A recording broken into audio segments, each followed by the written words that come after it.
Hello, we're ever glad to have you join us on the English Bulletin from CBATV, the voice of East Africa and beyond. My name is Ajara Matijani. First, the headlines. United Nations Special Representative to Somalia visits Somaliland. Somaliland President and the UN Envoy to Somalia hold talks over elections.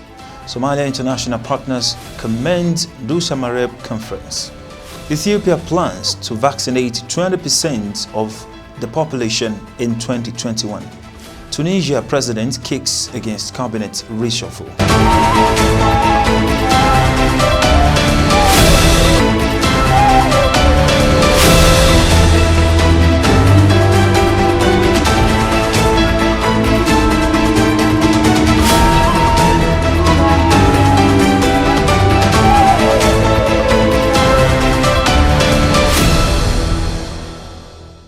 And the news in full. The United Nations Secretary General's Special Representative to Somalia, James Christopher Swan, has paid a working visit to Hargeisa, the Somaliland capital. He was in Hargeisa with officials from all the parts of the UN's family that operate in Somaliland. The United Nations Secretary General's Special Representative for Somalia, James Christopher Swan, has paid a working visit to Hargeisa, the Somaliland capital. He was in Hargeisa with officials from other parts of the United Nations family with operations in Somaliland. The UN's Special Representative James Swan, while speaking to the press in Hargeisa, noted that the United Nations World Food Programme is ready to invest in safety nets, food systems enhancement, and livelihood programs that complement and build on its humanitarian relief portfolio, including through the provisions of food relief, nutrition, and school feeding, which support hundreds of thousands of food insecure people. We are very pleased to be able to discuss the work of the United Nations in Somaliland in helping to address practical issues affecting the people of Somaliland. Our partnership dates back to 1991, and we have remained committed since then, through the most difficult times and the better times. UN support is wide-ranging. It includes humanitarian and development help, and my colleagues and I were able to see some of that support firsthand with a visit to a World Food Programme-operated nutrition and medical center.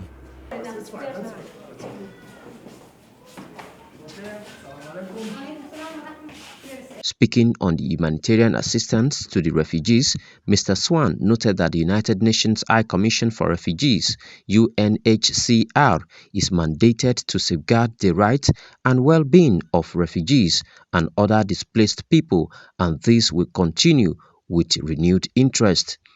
In Somaliland last year, the activities of the UNHCR encompassed education, healthcare, livelihoods, and shelter, among other sectors.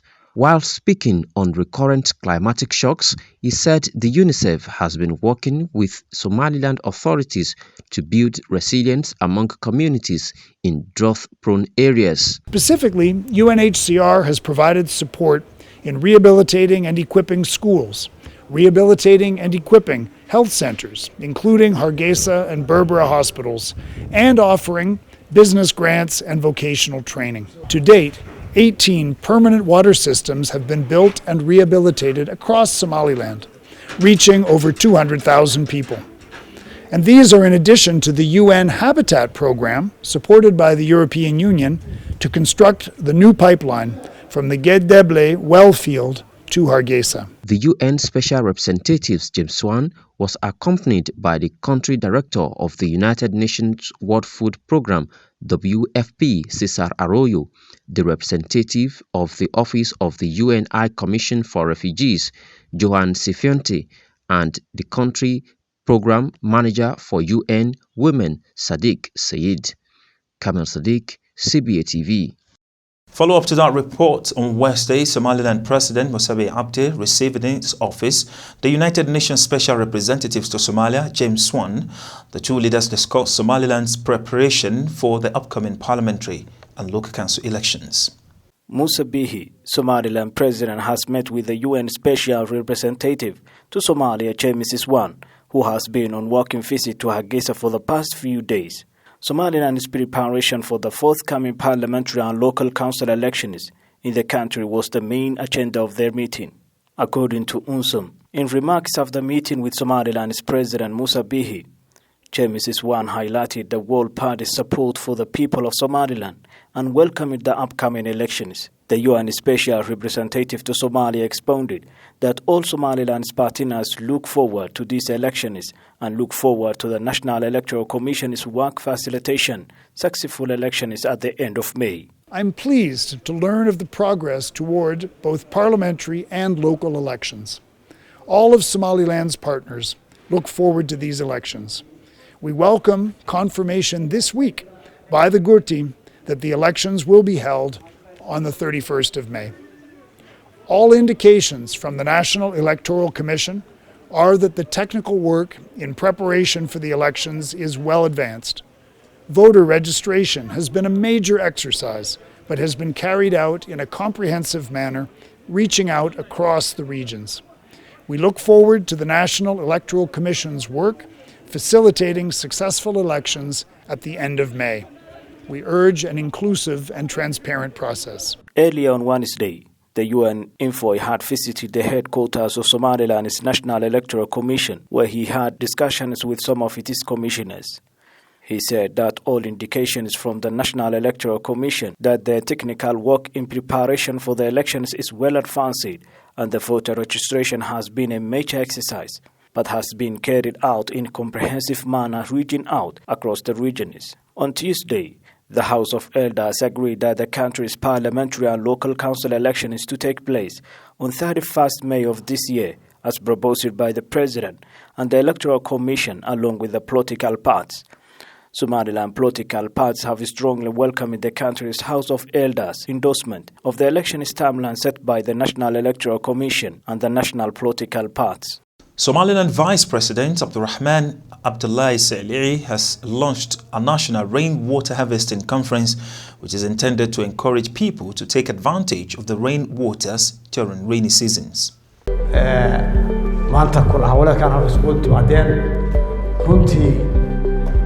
Abdurrahman Abdullahi Sali'i, Somaliland Vice President, has unveiled the National Rainwater Harvesting Conference. Other government officials attended the launching ceremony, including the Somaliland Minister of Water Resources, Mohamed Musa Dirie. This conference is planning to give hope to the public for taking advantage of rainwater during the rainy season in Somaliland. In his remarks, Somaliland Vice President said there was a need for the community to harvest water, and that this program is a comprehensive program to educate the community on benefits of rainwater. It's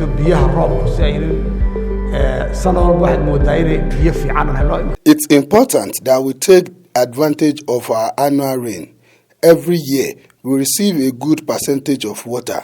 Sometimes, we experience consecutive droughts, and sometimes, we receive rain. It depends on climate change. The Somaliland Minister of Water Resources, Mohamed Musa Dirie, stressed the paramount of utilizing the rainwater during the country's rainy seasons.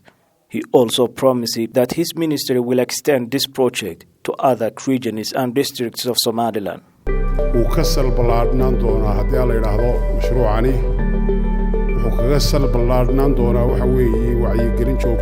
will extend this project to the other parts of the country by conducting public awareness and government directives. As government officials, we will not only be sharing our ideas for the public, but we shall be informative and give directions for our community. This project will support the community to identify traditional water conservation systems, technical and socio-economic factors for evaluating, planning and designing rainwater harvesting projects so as the public to increase agriculture production. Somalia international partners have welcomed the underway consultative meeting in Dosa Mareb, the administrative city of Gambnuk. The international partners call for the Somalia political stakeholders to reach a long-lasting solution in this meeting. Somalia international partners have commended the undergoing consultative meeting in Dosa Mareb, where the top federal officials and the regional state leaders are having face-to-face talks over the general elections. The international partners of Somalia emphasized on that it is time Somalia political stakeholders to reach a long-lasting solution and encouraging them this meeting to be the one to reach a joint agreement so that to avoid further election delays. On Wednesday, the Dusamareb consultative meeting officially commenced in Galmudug. Federal and regional state leaders gathered in the city for the fourth round of the electoral talks. This meeting is expected to conclude the long-running disputes which have seen elections postponed 3 times since October. The forum will focus on 17 September agreement signed by the federal government and leaders of regional states.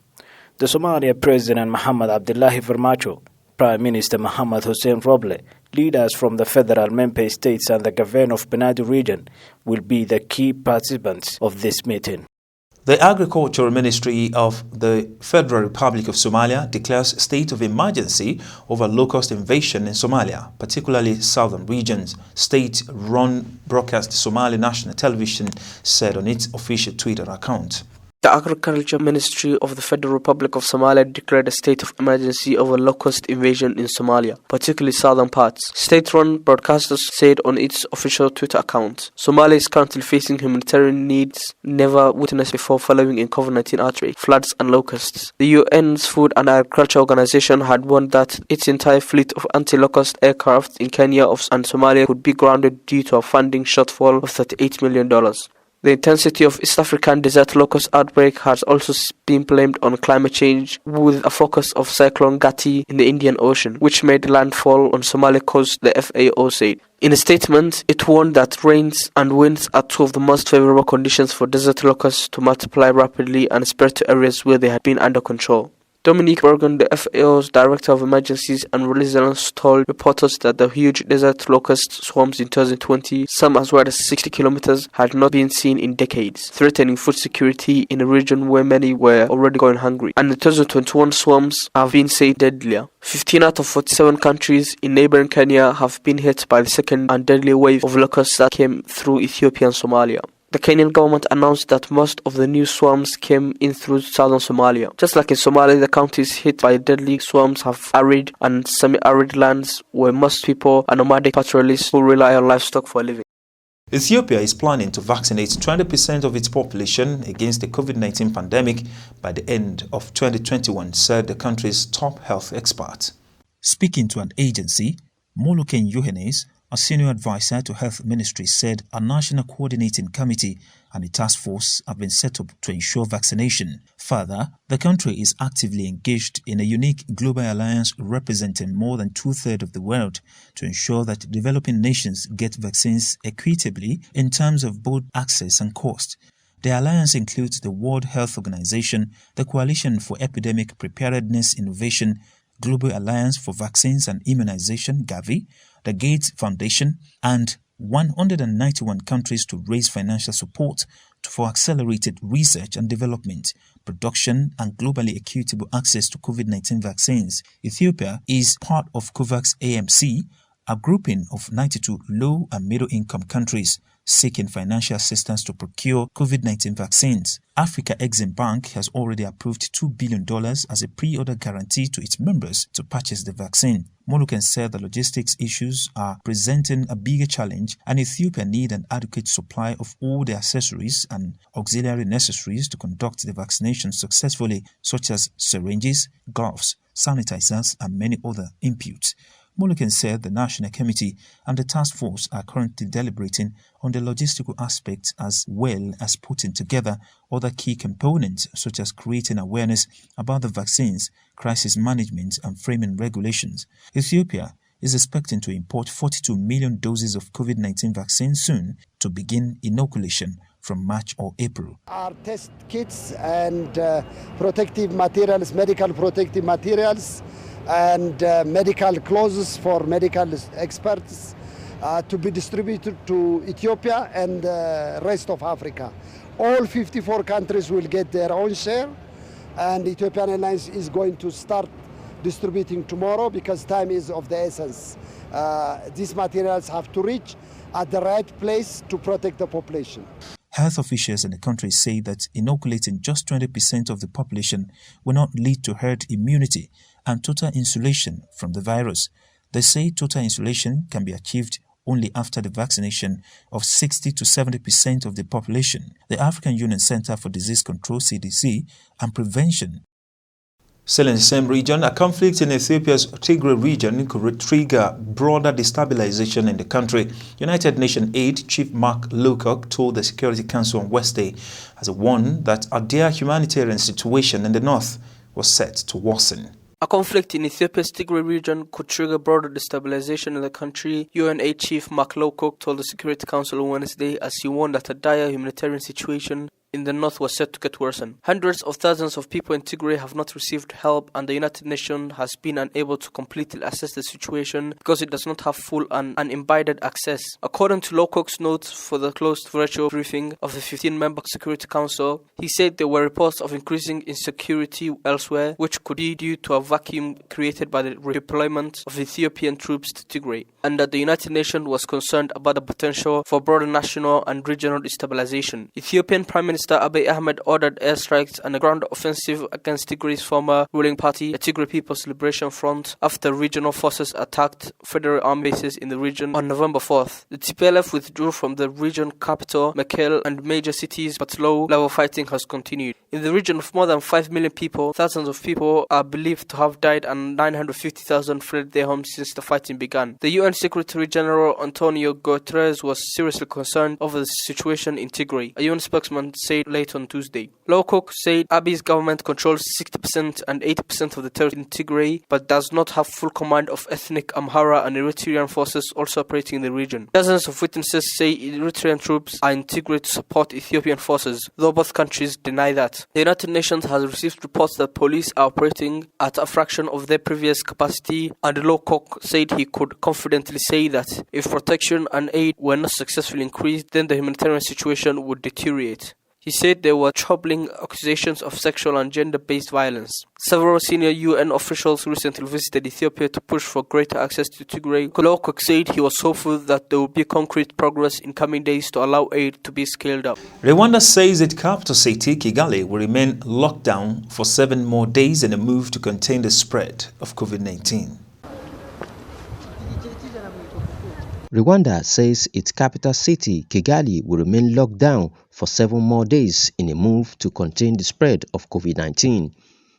The statement released by the Office of the Prime Minister disclosed that the cabinet extended existing measures nationwide, including the current lockdown in the city of Kigali from February 3rd to 7th.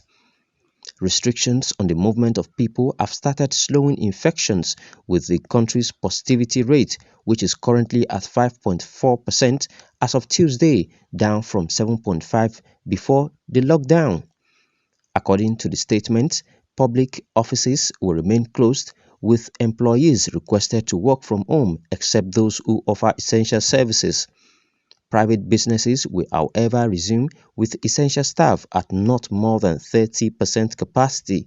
Also to remain closed are all schools, both primary and public, in Kigali, while movement from Kigali to other districts remain prohibited. In late January, Kigali City was put under a total lockdown in a bid to gain a handle on a spike in new COVID-19 infections. Meanwhile, the Rwanda health officials have confirmed that the country will receive the first 102,000 doses of Pfizer vaccine and 996,000 doses of AstraZeneca vaccine in the first batch this month. The doses will first be administered to the elderly, those with chronic diseases, and frontline workers. The country aims at vaccinating at least 60% of its population before the end of the year. Kamil Sadiq, CBATV. To the north, Tunisia's president stands firm in his opposition to a cabinet reshuffle, suggesting he would not let the 11 new ministers take the oath of office.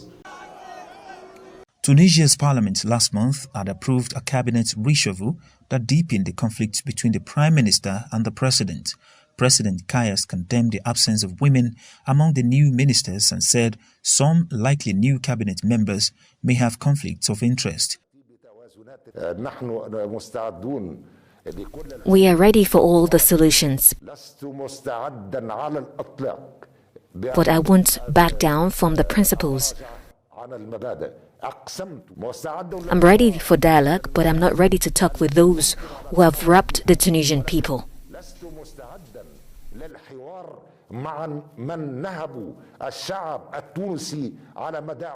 This comes as the COVID-19 crisis is weakening an already battered economy. In 2020, the economy was at low ebb and shrank by more than 8%. Amid the cabinet reshuffle last month, hundreds had gathered outside the parliament over social inequality and police abuses. The protest erupted on January 14 as many Tunisians decry unfulfilled promises by the government and demand change 10 years after an uprising that ousted Zain Al Abidine bin Ali. Mothers in Tunisian capital last month rallied outside a courthouse to denounce the perceived arbitrary arrest by authorities of their children, including many minors, for group anti-government protest that saw several nights of unrest in the country. The preliminary findings from Oxford University have shown that AstraZeneca's COVID-19 vaccine may reduce transmission of the virus and offers strong protection for 3 months on just a single dose. The preliminary findings from Oxford University have shown that AstraZeneca's COVID-19 vaccine may reduce transmission of the virus and offers strong protection for 3 months on just single dose. The outcome of the researchers is an encouraging turn in the campaign to suppress the outbreak of the virus that has killed more than 2.2 million people worldwide. The preliminary findings from Oxford University, a co-developer of the vaccine, could vindicate the British government's controversial strategy of delaying the second shot for up to 12 weeks so that more people can be quickly given a first shot. Up to now, the recommended time between doses has been 4 weeks. So far, an AstraZeneca executive said that no patients had experienced severe disease or hospitalization 3 weeks after receiving a first dose, and that efficacy of the vaccine appeared to increase up to 12 weeks after the initial shot. While commenting on the outcome of the research, the British Health Secretary Matt Hancock said the study backed the strategy that the government has taken to make sure more people have gotten at least one shot. However, Britain's decision has been criticized as risky by other European countries. In the United States, Dr. Anthony Fauci, the nation's top infectious disease expert, dismissed the idea of deliberately delaying second shots, saying the US will go by the science and data from the clinical trials. The 2 doses of the Pfizer and Moderna vaccines are supposed to be given 3 or 4 weeks apart. AstraZeneca plc is a British-Swedish multinational pharmaceutical and biopharmaceutical company with its headquarters in Cambridge, England. AstraZeneca has a portfolio of products for major disease areas including cancer, cardiovascular infection, respiratory and inflammation. Kamil Sadiq reporting for CBATV. A similar development, the United Kingdom has launched a pioneering clinical study to test whether alternating the AstraZeneca's and Pfizer biotech vaccines in a 2-shot schedule is safe and effective in fighting the coronavirus disease. The United Kingdom's Department of Health and Social Care said on Thursday that patients taking part in the $9.5 million program will soon receive 2 different COVID-19 vaccines for their first or second dose. The UK's National Immunisation Schedule Evaluation Consortium oversees the programme across 8 research sites, including 2 in London and 1 each in Liverpool and Oxford. Currently, the UK is following a same-dose regimen of the AstraZeneca or Pfizer for its mass vaccination programme, although it has extended the length of time between the first and second doses to 12 weeks. The Pfizer-BioNTech inoculation is an mRNA vaccine which uses the messenger RNA to produce an immune response, while AstraZeneca uses the so-called adenovirus viral vector to transfer viral antigens into host cells to trigger immune responses. According to the government, the study has received ethics approval from the Research Ethics Committee and the Medicines and Healthcare Products Regulatory Agency. Recruitment to the study will begin later on Thursday, and the government expects more than 800 people to take part across the country. Should the study show promising results after the 13-month period, then the government may consider reviewing the vaccine regimen approach, the county's Department of Health and Social Care said. Given the possibility of vaccine supply constraints, data that could support a more flexible immunization program would be an advantage, said Jonathan Van Tam, the UK's Deputy Chief Medical Officer who is responsible for the study. If the study finds that the vaccines can be used interchangeably, it will greatly increase the flexibility of vaccine delivery, said Matthew Snape, an associate professor in paediatrics and vaccinology at the University of Oxford. The UK continues to grapple with a heavy COVID-19 caseload after the emergence of a more transmissible strain of the virus late last year. According to Johns Hopkins University, nearly 3.9 million people in the UK have been diagnosed with COVID-19 since the pandemic began. Lawmakers in the Democratic Republic of Congo elected a speaker loyal to President Félix Tshisekedi on Wednesday after a string move to break his predecessor Joseph Kabila's grip on the legislature. Almost 400 of the 500 members supported Christophe Mboso, the National Assembly's oldest member at 79, who left Kabila's FCC party in December to rally behind Tshisekedi. The election follows the ousting of former Speaker Janine Mabunda 3 weeks ago and the resignation of Prime Minister Sylvestre Lunga Ilunkamba last Friday, following a censure motion in Parliament. Both belong to the camp of Kabila, who was succeeded 2 years ago by Tshisekedi, but kept a grip on power via supporters in Parliament. Unfortunately, we see that Felix is gradually fighting his allies, his friend and even his brother, because those were his words. He called him brother during his speech in 2019, so in the new year 2020, he called him brother. But now we see that this brotherhood is breaking up. On Tuesday, a similar censure motion was filed against Senate Speaker and Kabila ally Alexis Tambwe Mwamba by a majority of the upper house's members. Tshisekedi's renewed bid to oust Kabila's camp from DR Congo's institutions was launched on December 6 when he announced the end of a coalition with the former president's supporters. From the world of sport, Abdulaziz reports that Manchester City restored their 3-point lead at the top of the Premier League table and extended their ominous-looking winning streak to 13 games with a comfortable victory at Burnley. Manchester City restored the 3-point lead at the top of the Premier League and extended their winning streak to 13 games with a comfortable victory at Burnley. Pep Guardiola's side had seen rivals Manchester United demolish Southampton 9-0 on Tuesday to draw level on points, but City collected their now customary victory over the Clarets. It started in the worst possible manner for the host as goalkeeper Nick Pope parried Bernardo Silva's stinging shot straight at Gabriel Jesus, who nodded in from a couple of yards after 3 minutes. The visitors dominated possession and doubled their lead before half-time, Ilkay Gundogan fizzling a pass across 6-yard box for Raheem Sterling to tuck home. Real Madrid, who scored a hat-trick in November's reverse fixture, had a goal disallowed for offside, while Burnley did not manage to get a shot on target and only had 2 efforts all night. Manchester United Lonnie Lingard made his first Premier League start in 30 months and netted West Ham second with a thunderous effort after 56 minutes. Under 28-year-old doubled his tally in the closing stage after Villa keeper Emiliano Martinez failed to hold on to his strike. Midfielder Thomas Soucek had put the visitors in front at Villa Park, finishing off Said Brahma's pass in the 51st minute. Oli Watkins gave Villa a glimmer of hope, making it 2-1 with 9 minutes remaining before Lingard's second shot wrapped up the points for the Hammers. Barcelona survived as major scared to reach a Copa del Rey semi-finals at Granada's expense. Extra-time goals from Antoine Griezmann, Frankie de Jong and Jordi Alba sealed a dramatic victory from Barca, who had trailed 2-0 until the 88th minute. Late goals from Griezmann and Alba first extra-time after Kennedy and Roberto Soldado had scored for Granada. Fede Fico briefly made it 3-3 from the penalty spot in extra-time. The visitors registered 36 attempts at Granada's goal, 20 of which were on target. Ronald Koeman's side joined Sevilla and Levante in the semi-finals, with Real Betis playing Bilbao in the final. Last 8 tie on Thursday. With that report, we've come to the end of the news from CBATV, the voice of East Africa and beyond. Watch out for more and more breaking news from this channel. My name is Ajara Ahmed Tijani. Bye for now.